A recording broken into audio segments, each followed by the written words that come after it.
The Armed Forces Honor Guard and United States Army Band are formed and waiting as the Vice President moves to the Tomb of the Unknown to place the wreath.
The wreath is being placed by Vice President Pence.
The Vice President is observing a moment of silence.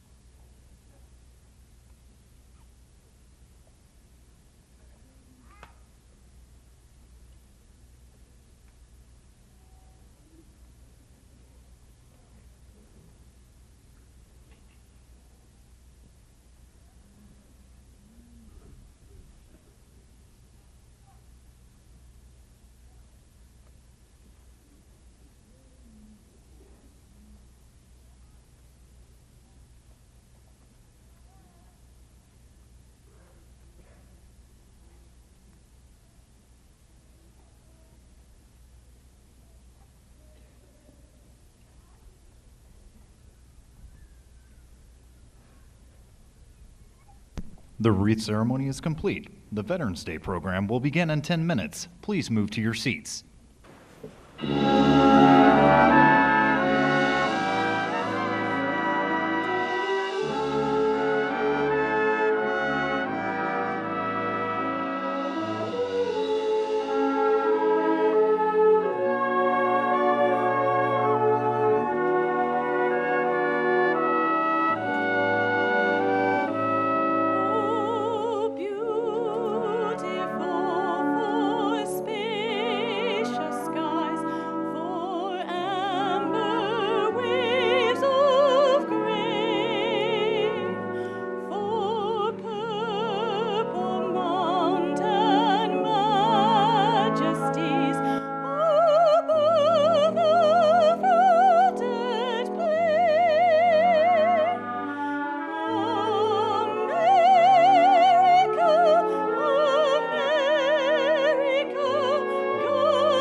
Ladies and gentlemen, please welcome Major General Michael L. Howard, Commanding General, United States Army, Military District of Washington.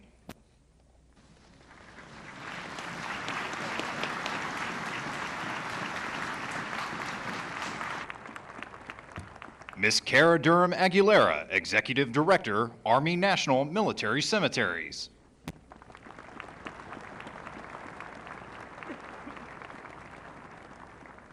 Mr. Thomas Stevens, Korean War Veterans Association, United States of America.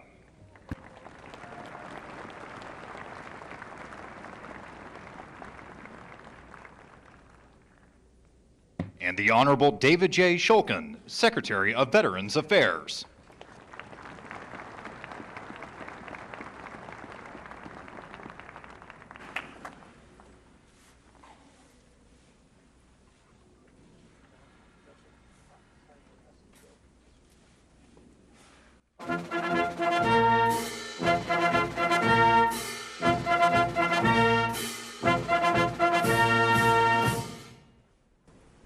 Ladies and gentlemen, the Vice President of the United States.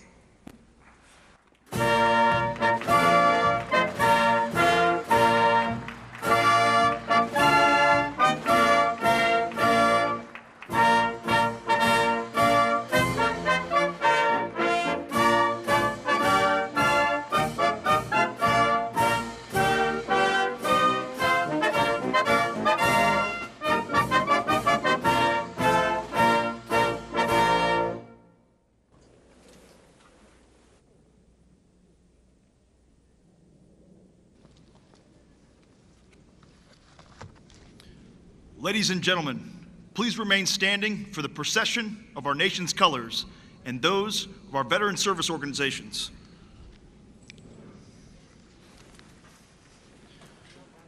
As we march on the colors, the United States Air Force Band will play the National Emblem March.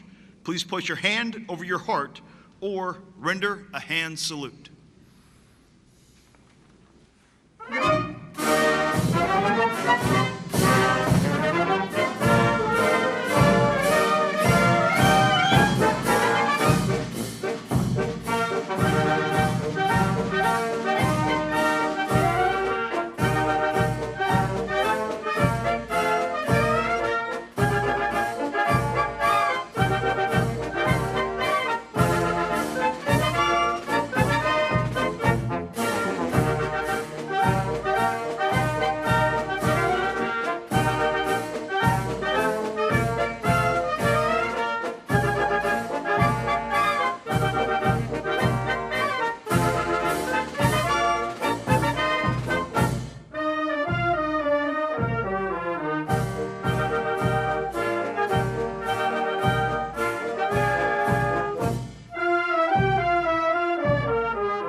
Please remain standing for the prayer for all veterans, delivered by Chaplain Michael McCoy Sr., Director, Chaplain Service, National Chaplain Center.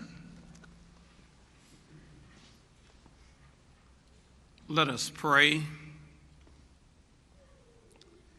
Eternal God of nations and veterans, you are so awesome in so many ways.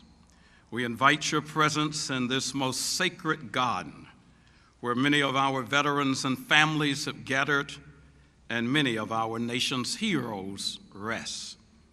We give you thanks on this Veterans Day for the courage, devotion, and sacrifice of all those who have worn our nation's uniforms and offered military service for this country, that we could enjoy such freedoms.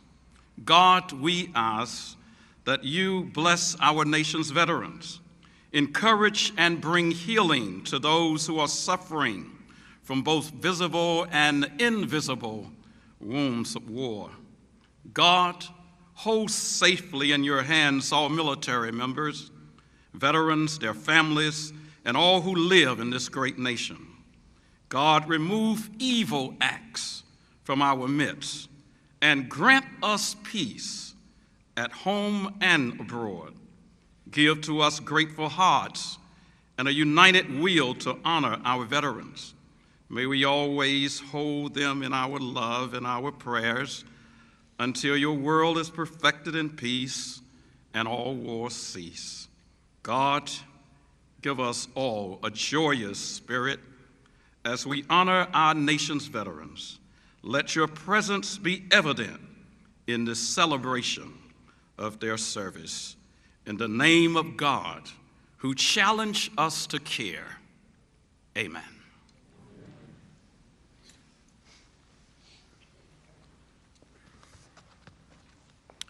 Now, I'd like to invite Mr. Thomas Stevens, National President, Korean War Veterans Association, to lead us in our Pledge of Allegiance.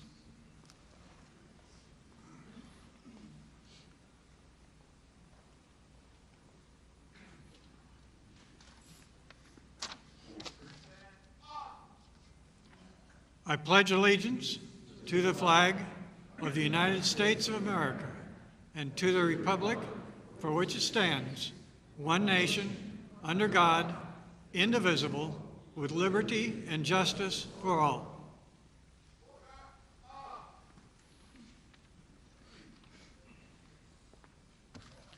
Please be seated.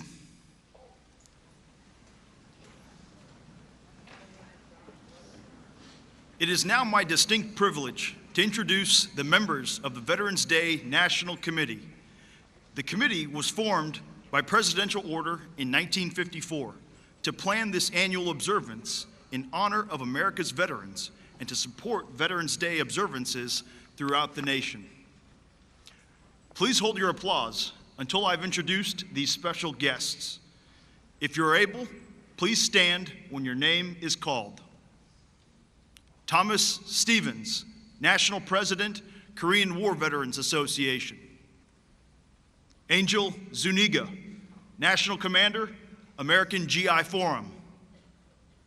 Frank Kowalski, National Commander, Catholic War Veterans of the USA. Joe Parker, National President, Blinded Veterans Association. John Rowan, President, Vietnam Veterans of America. Keith Harmon, Commander-in-Chief, Veterans of Foreign Wars of the United States. William Starkey, National President, Fleet Reserve Association. David Zerflew, National President, Paralyzed Veterans of America. Marion Polk, National Commander, American Veterans, AMVETS. Raoul Helwig, National Commander, Army and Navy Union. John Ostrowski, Executive Director, Non-Commissioned Officers Association. Larry Marcoulier, National Commander, the American Legion. Cornelius Van Ness, National Commander, Military Order of the Purple Heart. Wendell Webb, National Commandant, Marine Corps League. Lyman Smith, Executive Director, Military Chaplains Association. Jerry Walden, National Commander, Legion of Valor of the USA. David Gibson, Commander-in-Chief, Military Order of the World Wars. John Adams, National President, the Retired Enlisted Association. Brian Thacker, Washington, D.C. agent, Congressional Medal of Honor Society of the USA. Gary Augustine, Executive Director, Disabled American Veterans. Dana Atkins, President, Military Officers Association of America. Jeff Ledoux, President, Air Force Sergeants Association. Dean Coppola, Board Chair, Commissioned Officers Association of the United States Public Health Service. Mr. Robert Swan, National Commander, Polish Legion of American Veterans, USA. Not with us today is Paul Warner, National Commander from the Jewish War Veterans, as they do not attend the cemetery on the Shabbat. They will celebrate Veterans Day at the Vietnam Wall and World War II Memorial. The associate members of the committee are located in the boxes to my left. I'd like to ask the presidents and national commanders that comprise our associate membership to stand and be recognized. Ladies and gentlemen, please join me in recognizing our veterans' national leadership with your applause.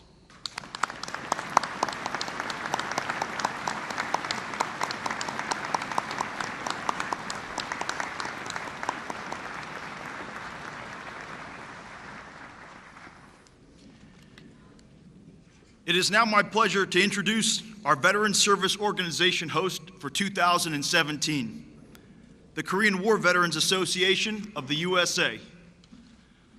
The Korean War Veterans Association of the United States of America, or KWVA, is honored to serve as the host organization for the 2017 Veterans Day National Commemoration at Arlington National Cemetery.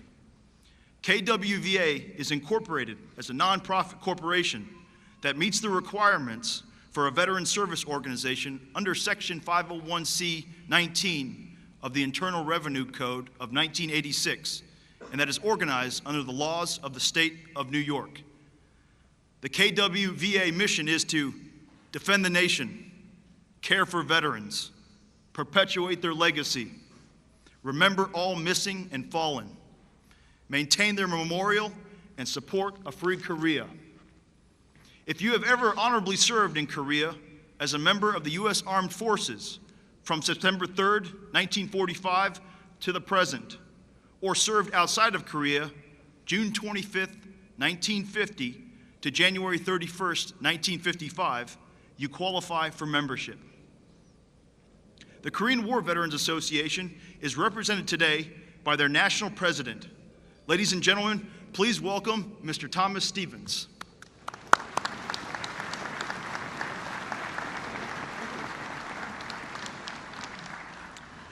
Thank you. Vice President Pence, Secretary Shulkin, distinguished guests, and my fellow veterans and their families, good morning and happy Veterans Day. My name is Tom Stevens. I'm the National President of the Korean War Veterans Association of the United States of America. The Korean War Veterans Association has the distinct honor and privilege of co-hosting this year's National Veterans Day commemorations here in Washington, D.C. Often referred to as the Forgotten War, the Korean War began on June 25th, 1950, when some 75,000 soldiers from the North Korean People's Army poured across the 38th parallel, the boundary between the Soviet-backed Democratic People's Republic of Korea to the north and the pro-Western Republic of Korea to the south. The Korean Peninsula is still divided today. Today, I would like to pay special tribute to all who have served on the Korean Peninsula. From the start of the war to the present, your service and dedication to ensure the stability and freedom of the Republic of Korea will be remembered for years to come. We honor and thank you for your service to our country and to the Republic of Korea. On this Veterans Day and all such days, when we pause to remember, there are essential lessons for the young and indeed for all the rest of us as well. appreciate the blessings of freedom, recognize the power and virtue of sacrifice, and respect those who gave everything on behalf of the common good. Veterans Day reminds us of what we can achieve when we pull together as one nation, respecting each other with all of our myriad differences, but coming together. We can fight any battle and face any challenge. May God bless the United States of America and all the American heroes we honor today, and may God bless also those who still stand at the ready, and may He give us the wisdom to do what is right for tomorrow. Thank you. We're honored to be the host veteran service organizations. Thank you very much.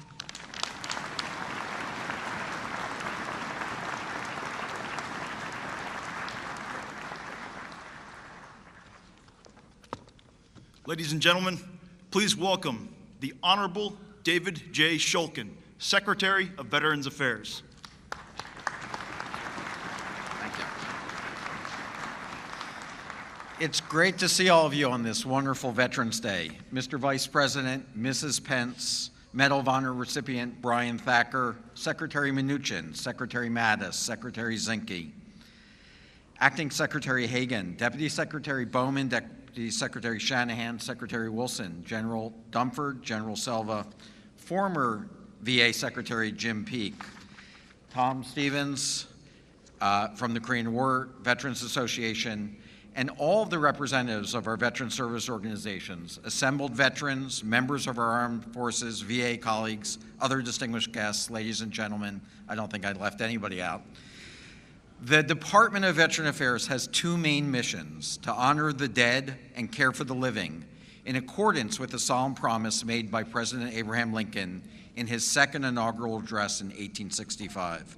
We at VA keep that promise 365 days a year.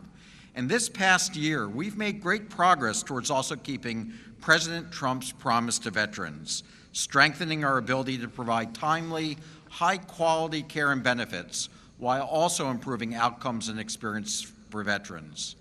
But twice a year, we invite the nation to join us in keeping Lincoln's promise by honoring the dead on Memorial Day and honoring the living on Veterans Day. There was a time when more Americans understood the importance of honoring the living. Many more Americans had connections with the military. In the 1950s, nearly half of all Americans, 45%, had either served in the military or had an immediate family member who had served in the military. Today, that number is just 16%. So I've invited one veteran from each of our recent major conflicts to be here today to remind us why we honor veterans. First, to my left in box 40 is Jessica Halton of Kalamazoo, Michigan. Jessica, would you stand? Great. Jess ran out of money for college, so she enlisted in the Navy in 2010. Trained as an aircraft mechanic, she served with an E-2C Hawkeye Squadron at Atsugi, Japan, completing 3 6-month cruises with the squadron aboard the USS George Washington. Then, after 4 years on active duty, she used the GI Bill to finish her bachelor's degree and earn a master's degree in national security policy, which she will finish in May. Congratulations, Jess, and thank you for your service.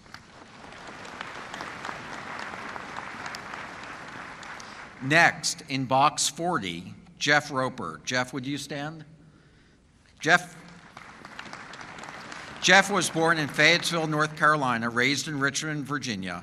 Jeff was a sergeant in the Gulf War with the 2nd of the 327th Infantry, 101st Airborne Division. He was encamped with his squad in Saudi Arabia when an anti-tank round went through the camp. The round struck the tent next to Jeff's and exploded, peppering Jeff's back with shrapnel. Thankfully, Jeff was not seriously injured and was able to remain with his unit. He retired from the Army in 2006 with 20 years of service, and now he works in my office at the Department of Veteran Affairs. He's here today representing both Gulf War veterans and VA employees, 1/3 of whom are veterans. Thank you, Jeff.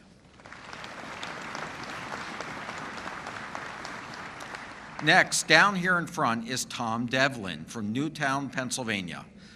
Tom, where are you? Okay. Tom enlisted in the Marines in 1966. 2 years later, he was a rifleman in Vietnam when a booby trap sent him flying through the air. He spent the 1968 Tet Offensive in the hospital in Da Nang. After Vietnam, Tom served 9 years in the Marine Corps Reserves before switching services and joining the Air National Guard as a medic. He's retired now after 27 years of active service. Tom credits the Vet Center in Silver Spring, Maryland with saving his life. He showed up there one day at his wit's end thinking of suicide, but the Vet Center staff brought him back from the brink. Tom, to you and all other Vietnam veterans, welcome home.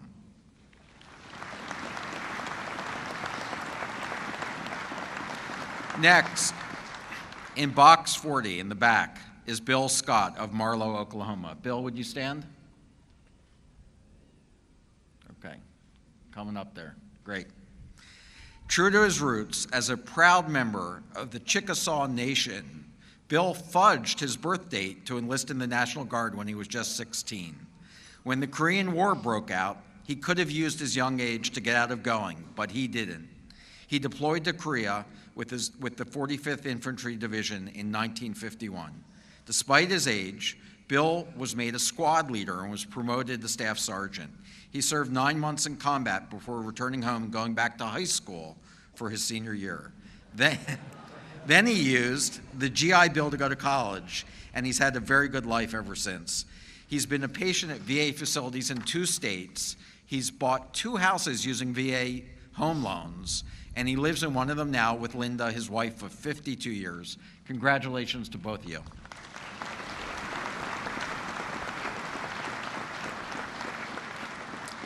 Finally, also in box 40, is Carmel Wetzel, who grew up on a farm in West Virginia.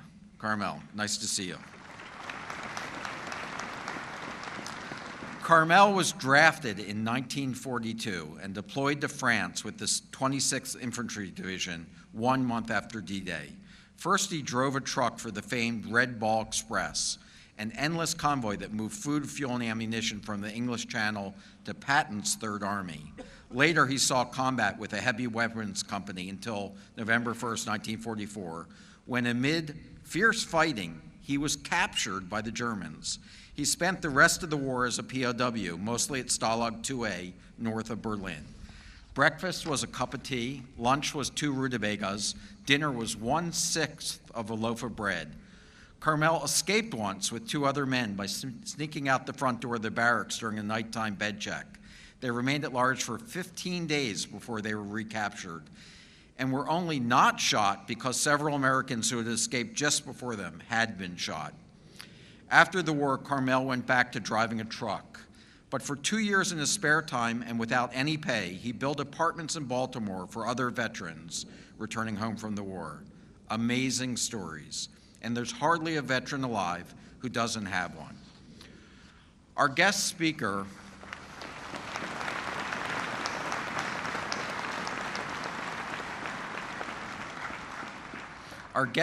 today also has a story to tell, not of his own service, but of his family's.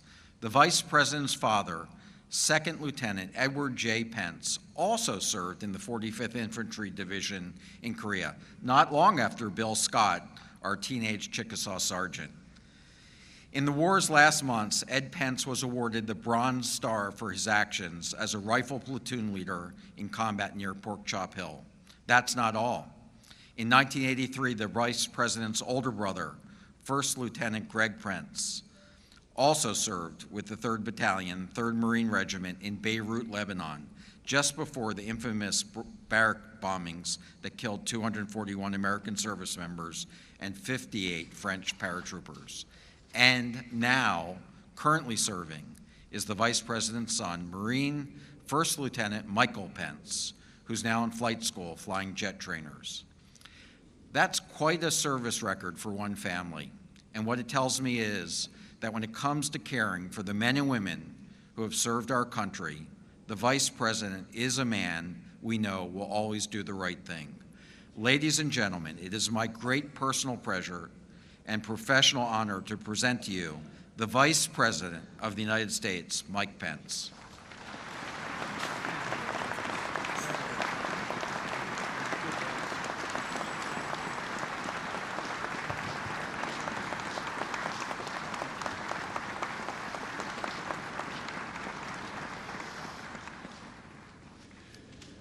Thank you, Secretary Shulkin.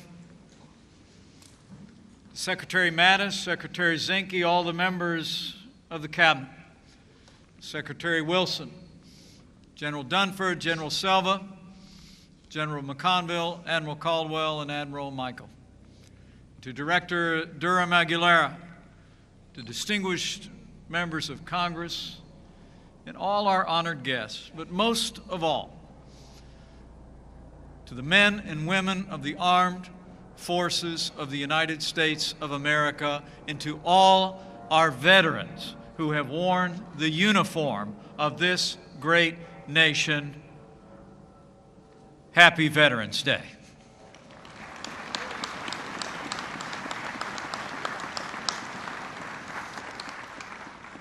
There is a day in the spring when we remember those who served and did not come home. But today, Veterans Day, is the day when all across America, in gatherings large and small, we pause to remember those who served and did come home. For nearly a century since the guns of the First World War fell silent, on the 11th hour, the 11th day, the 11th month, the American people have observed this day, first as Armistice Day and now as Veterans Day. And I thank you all who are here and all that are gathered around this nation for continuing this great tradition. And to our heroes near and far, I bring Veterans Day greetings from a great champion for the men and women who've worn the uniform of our armed forces, the 45th President of the United States of America, President Donald Trump.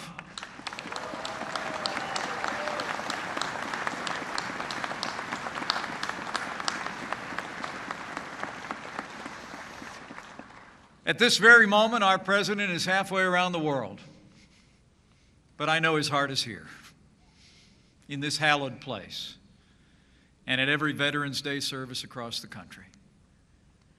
President Trump asks us to be here at this National Veterans Day ceremony to, in his words, honor all Americans who served in the Army, Navy, Air Force, Marines, and Coast Guard in times of war and peace, and to pay due respect to those Americans who have passed the torch of liberty from one generation to the next, for they surely have. And so I say to each and every one of you veterans gathered here, and all of those that might be looking on, we're grateful for your service. We're grateful for your sacrifice. And I'll make you a promise. Just as you fought for us, we will always fight for you.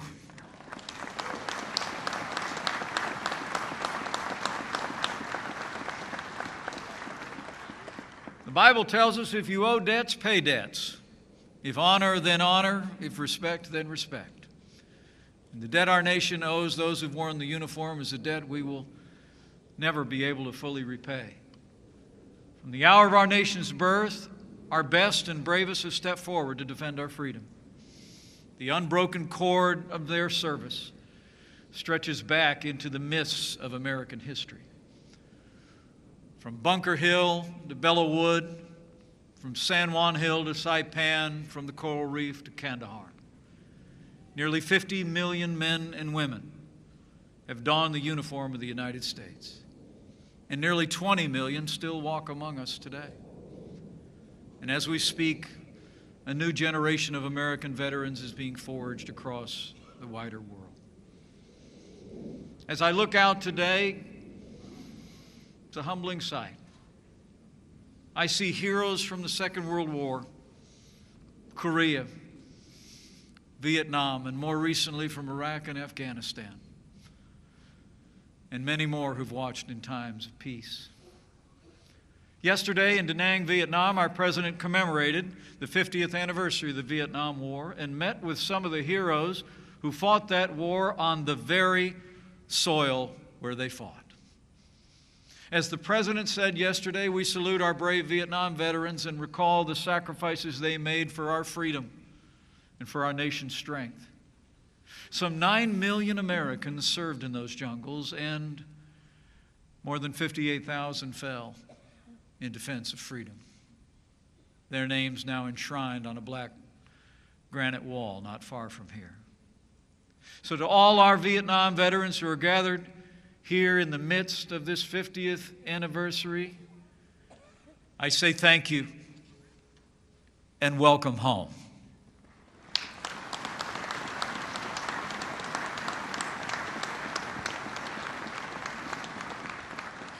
You know, I'm told one of those veterans has come to this ceremony almost every year and is almost always introduced, as he was today.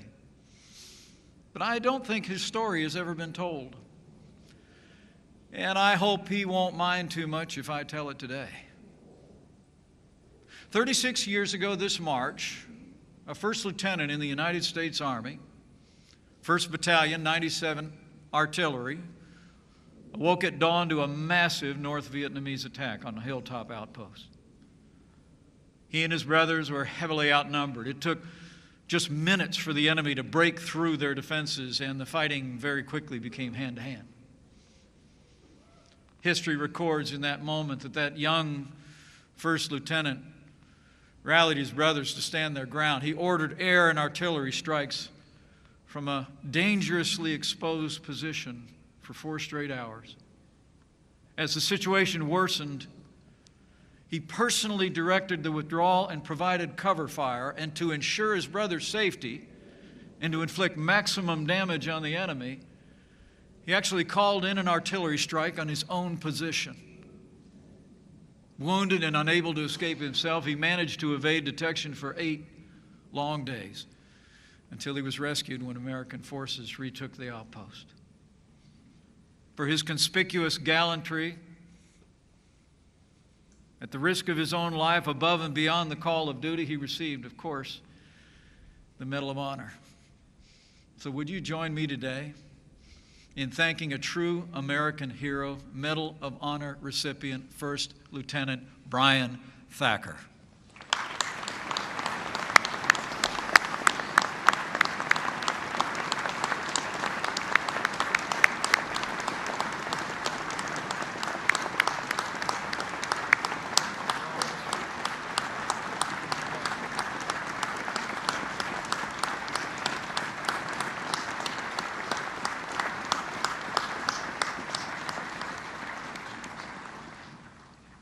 Our nation owes a debt to our veterans, and as I said, it's a debt we can never fully repay.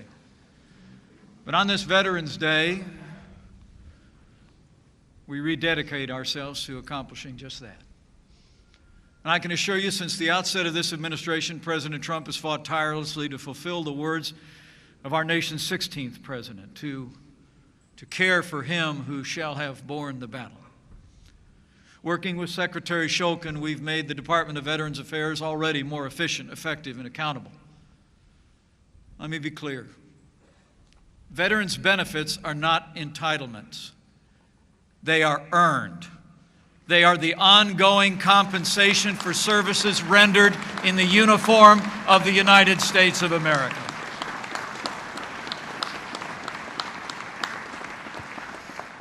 And under President Donald Trump, we're keeping the promises that we've made to men and women who've served in our armed forces. This president has already expanded the Veterans Choice Program by more than $2 billion to give our heroes access to real-time, high-quality health care. And because not all wounds of war are visible, we've improved veterans' access to urgent mental health care services and given greater access to telemedicine for our veterans.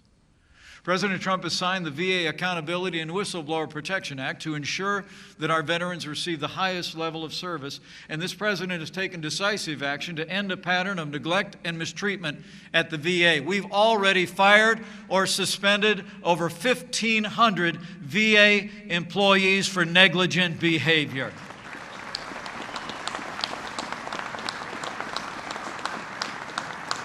And I want to assure you, as the President has said, we will not rest or relent until all America's great veterans receive the care they so richly deserve.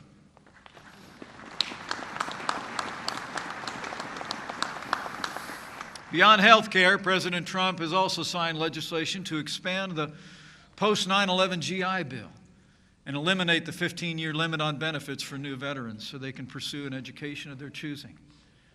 And I'm glad to report veteran unemployment has already fallen by nearly 40% since President Trump was elected. It's lower today than any point since the year 2000, and we're just getting started.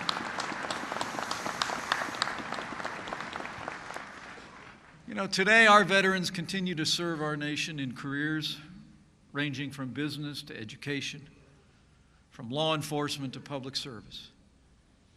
And it seems wherever they go, their lives are characterized by that same sense of duty and the courage and selflessness forged during their years in our armed forces. You know, earlier this week, I heard the remarkable story of one such veteran, and I thought I'd share it with you today. On Wednesday, Karen and I traveled to Sutherland Springs, Texas, to meet the families and the victims of the worst attack on a place of worship in American history. At Brooke Army Medical Center, we stood at the bedside of a retired U.S. Marine Corps gunnery sergeant named Juan Macias. We spoke to his family as he lay before us, recovering from his injuries. But it was from another member of the church that we learned of that veteran's extraordinary courage last Sunday. Julie Workman, a registered nurse, was also wounded at the First Baptist Church that day. But no sooner had the attacker left than she began to treat the wounded. Seeing what lay before her, though, Julie told me she was momentarily overcome. And that's when Gunny stepped in. Despite having 5 bullet wounds, she told me that Gunny sat up, looked her in the eye, and said, "You were born for this. Keep your wits about you. Do your job." She said that's all she needed to hear. Heroism outlives the uniform, and her actions and his courage undoubtedly saved lives that day. That's an American veteran.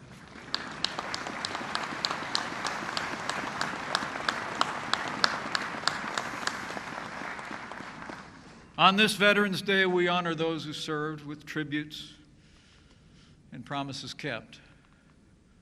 But as our veterans understand better than most, we also honor their service by ensuring that the men and women served in our armed forces today have the resources and support they need to defend this nation in this day. Our veterans will be glad to know that President Trump has already taken decisive action to make the strongest military in the history of the world stronger still. This president has already signed the largest increase in military spending in nearly a decade, and before this year is out, we'll enact the largest investment in our national defense since the days of Ronald Reagan.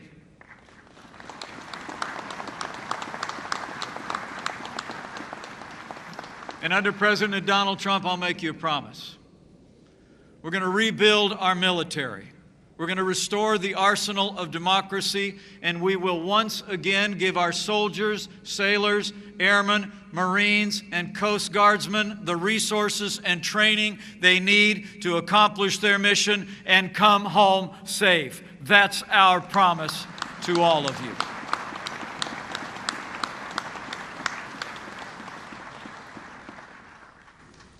As I close, let me say again how deeply humbling it is for me to stand before so many heroes. For you see, as Secretary Shulkin told you, I'm the son of a soldier, And I'm the proud father of a United States Marine, but my life never took me into the uniform of the United States. I've never experienced the cost of war on the battlefield, or had to endure the hardship of time away from home and family that can come with service, even in peacetime. But I've seen enough to know the burden our veterans bear is oftentimes a burden that lives far beyond your time in uniform. 64 years ago, my dad served in combat in Korea. Second Lieutenant Edward J. Pence was in the U.S. Army, 45th Infantry.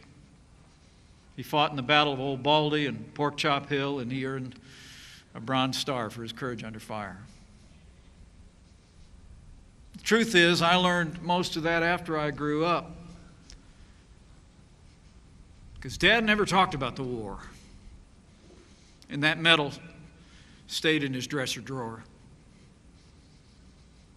A few years after he died, I was visiting a cousin that he grew up with on the streets of Chicago. And he told me that the war had changed my dad.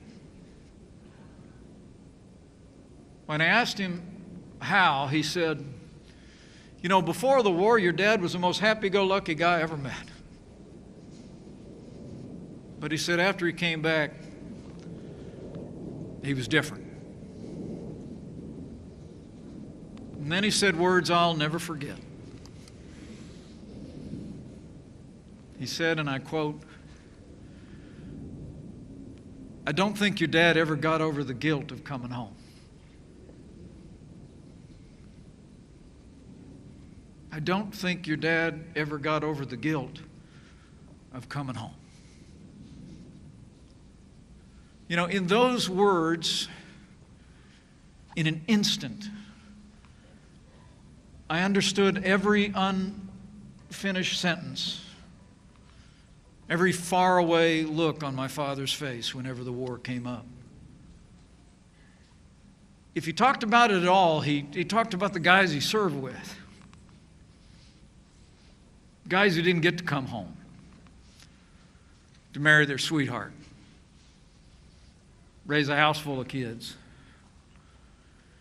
live their dreams, and see their children's children.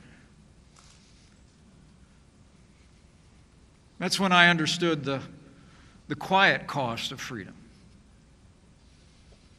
and the burden so many of our veterans bear in their hearts. So to all our veterans looking on, know this: we are with you. You do not carry that burden alone. As a nation, we stand ready to help you shoulder that load with the compassion, support, and prayers of the American people. You were there for us. Now we are here for you.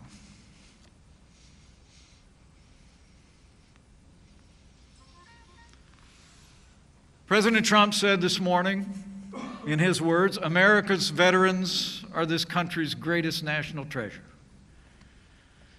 He said, "You're the best role models for our youngest citizens, a constant reminder of all that's good, decent, and brave." And to you I say,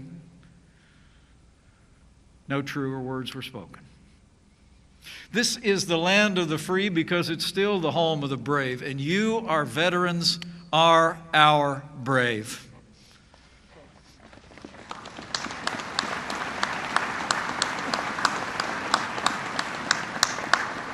You stepped forward. You counted our lives more important than yours. And we thank God, who, as the psalmist says, trained your hands for war, gave you the strength to advance against a troop, but also brought you home safe to your loved ones in a grateful nation.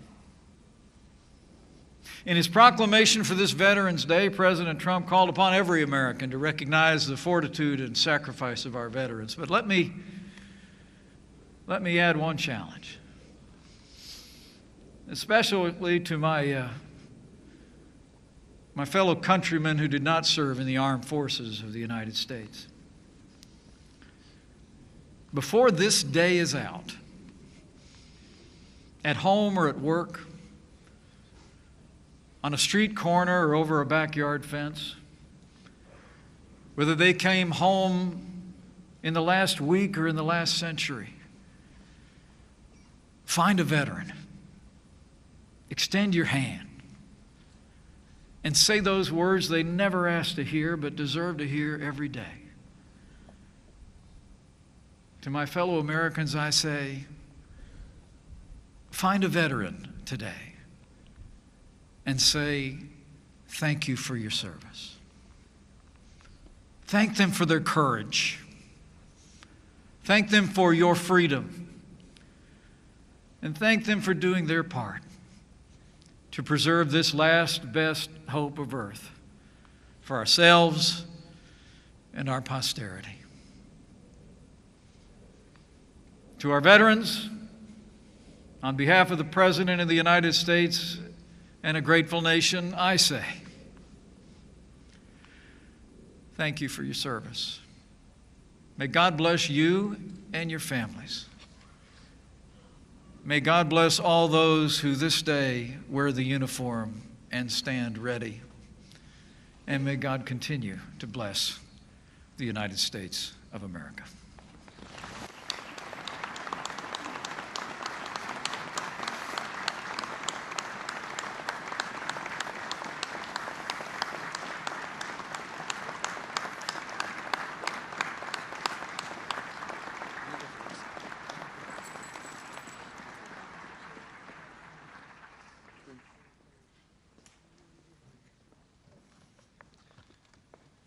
Ladies and gentlemen, please rise and join the United States Air Force Band in singing God Bless America.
Ladies and gentlemen, please remain standing as we retire the colors.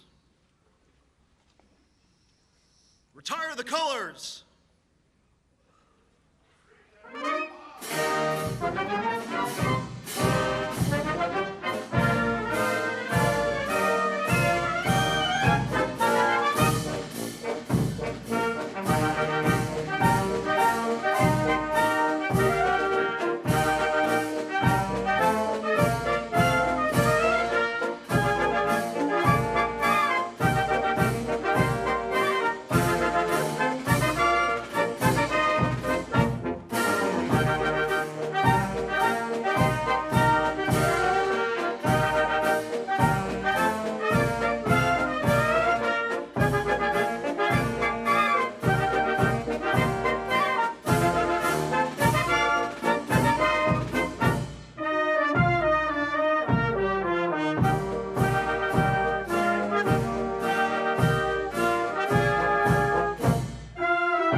This concludes the 2017 National Veterans Day observance.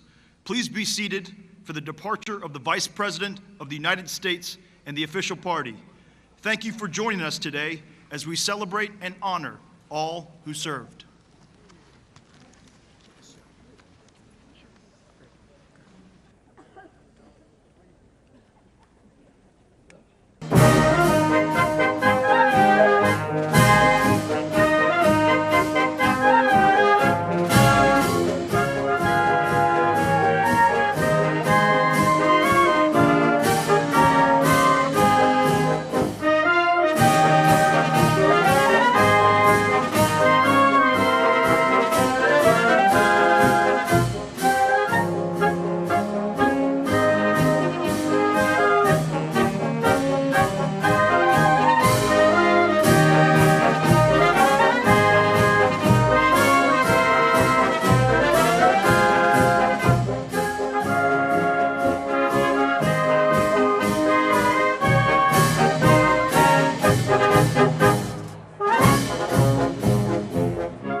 Yeah, it goes dead silent.